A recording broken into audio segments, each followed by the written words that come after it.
plays last night and the two games before that that could have gone either way in determining these games. Do you maybe marvel at just how close postseason baseball has been for you guys? Yeah, no, that's been something that definitely stands out. Every play matters, and you hear it, but like you said, we've had some good examples of it the last couple nights. So just got to keep going, and hopefully we're on the right end of those moving forward. What did you learn facing Garrett Cole the first time around, and what do you take into this start? Yeah, he's he's one of the best in the game, obviously. So it's no easy task to go against him, and I felt like we had a pretty good game plan the first time, and I'm sure he's gonna make some adjustments. So we're gonna have to kind of stay locked in the dugout and see what he's doing, differently if anything, and just gonna have to, like I said, keep it simple and try to get good pitches to hit and not miss them.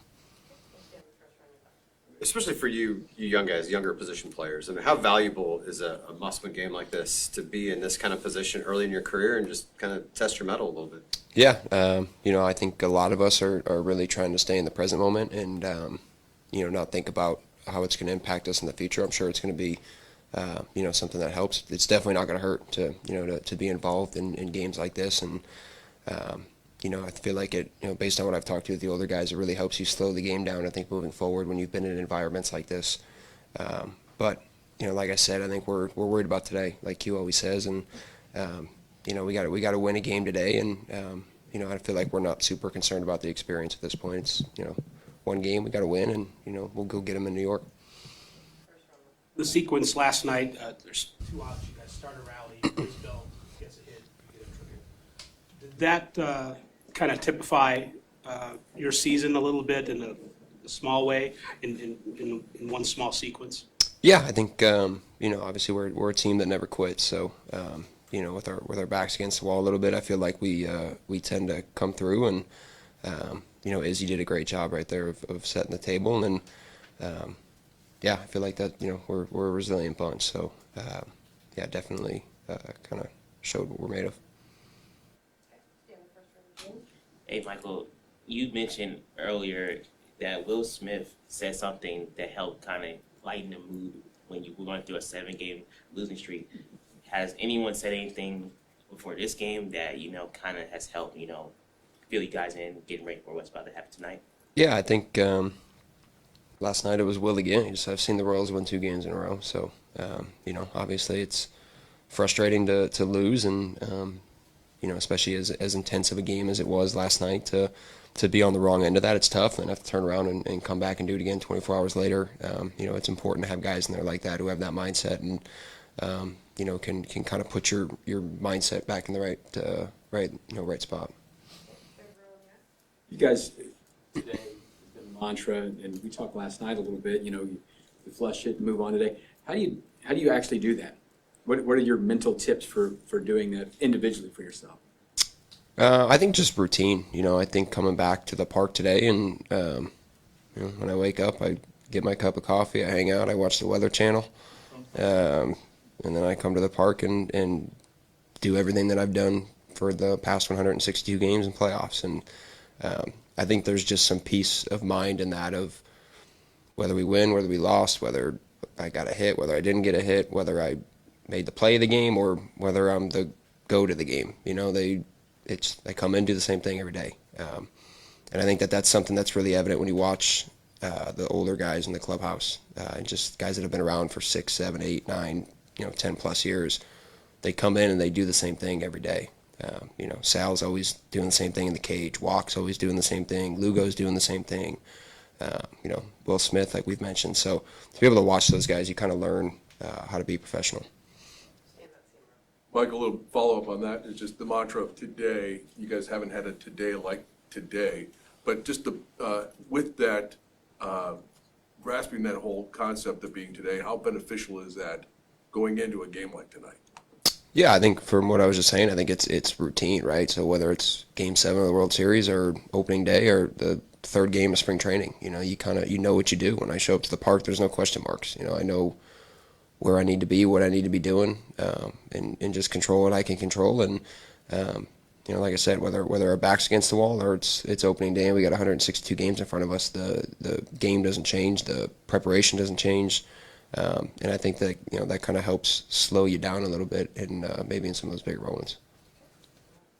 Michael, how much do you change your approach, if at all, when you're batting leadoff as opposed to situational or lower in the order? Yeah, usually not much. I feel like, again, it changes a little bit as far as who's hitting in front of you, who's hitting behind you type of stuff. But,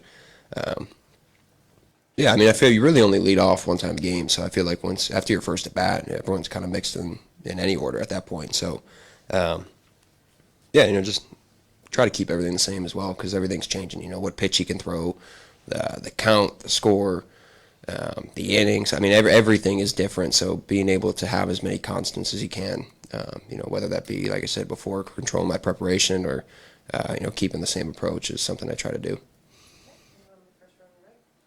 Michael, just curious, in New York, you made some kind of poignant remarks about replay. I'm just having had a few days to think about that.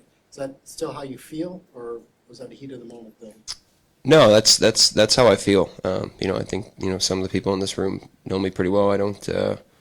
My dad would smack me upside the head if I talked out of line. So no, I stand by that. I saw the replay, and I truly believe that he was out and just didn't go our way. That's part of the game though. It's not the reason we lost that game. We had plenty of opportunities to come through. Didn't.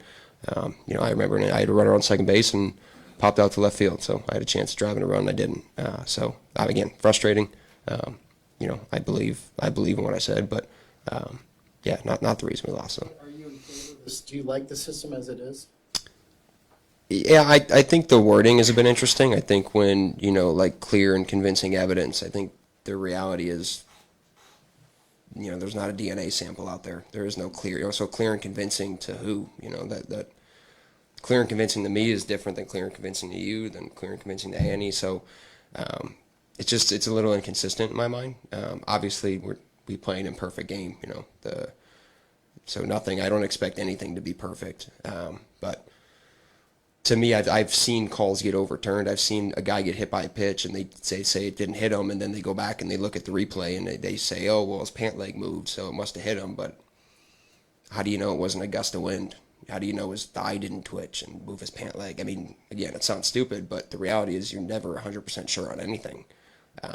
So I think the wording, again, is a bit subjective, but it is what it is. Like I said, that's not that was in the past. It's something that we got to deal with. We were on the wrong side of it, and I thought last night there was a call that the ball on the line could have gone either way, and we were on the right side of that one. So. You're kind of used to dealing with those things in the game. As a team, you guys hit relievers pretty well in the regular season. Why do you think that is, and what's made the Yankees bullpen so tough? Yeah, I think that's a lot of credit goes to our hitting coaches and the guys that are getting the scouting reports and preparing us for those matchups, and and then obviously the guys are staying in the game, staying focused, and as far as the Yankees, it's they got a good bullpen. There's a reason why they're playing in the they're one game away from going to the ALCS. So they got a lot of good arms out there, good stuff, and they locate pitches, they mix pitches, they throw strikes, and we're gonna have to do a better job of getting to them if we want to win the series. The Weather Channel? Give me the Hurricanes. I'm fascinated. So obviously. No, I try not. I try not to be 65 years old. Sorry. Yeah. The atmosphere last night. I mean, you guys have been away from home for a while, but can you compare that to anything you've ever experienced before? No, that was incredible. I remember when I was on third base with Vance Wilson, I just remember telling him, I'm like, I can't hear a thing. I just one of the coolest moments of my life to just hear. It was so loud that I heard nothing. The fans have been incredible all year. Just their support, even throughout the regular season, is everyone always asks why we play so well at home, and I think they deserve a lot of that credit. It's 162 games is a long time. You get tired, you get beat up, your body hurts, and to kind of have that extra jolt from the fans and that energy in the stadium is huge. So, last night was like nothing I've seen before. A lot has been made about Bobby and Vinny's struggles this series in particular. What have you seen from them just in on the field, in the dugout, in the clubhouse over these last couple of games?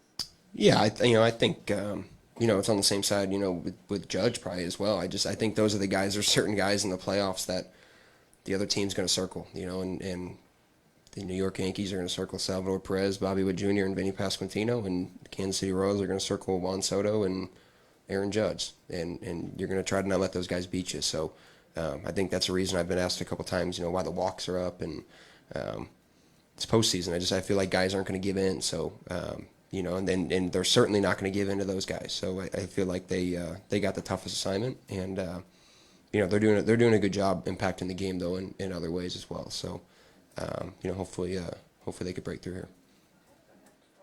It was kind of addressed, but so what does that tell you about the Yankees when they're able to do this and you guys are still able to neutralize Judge?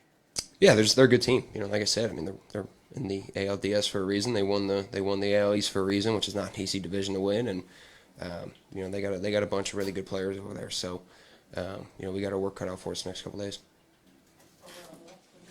Two-part question. One, correct me if I'm wrong, but you and Bobby Jr. were not teammates in the minors, right? No, not during a season.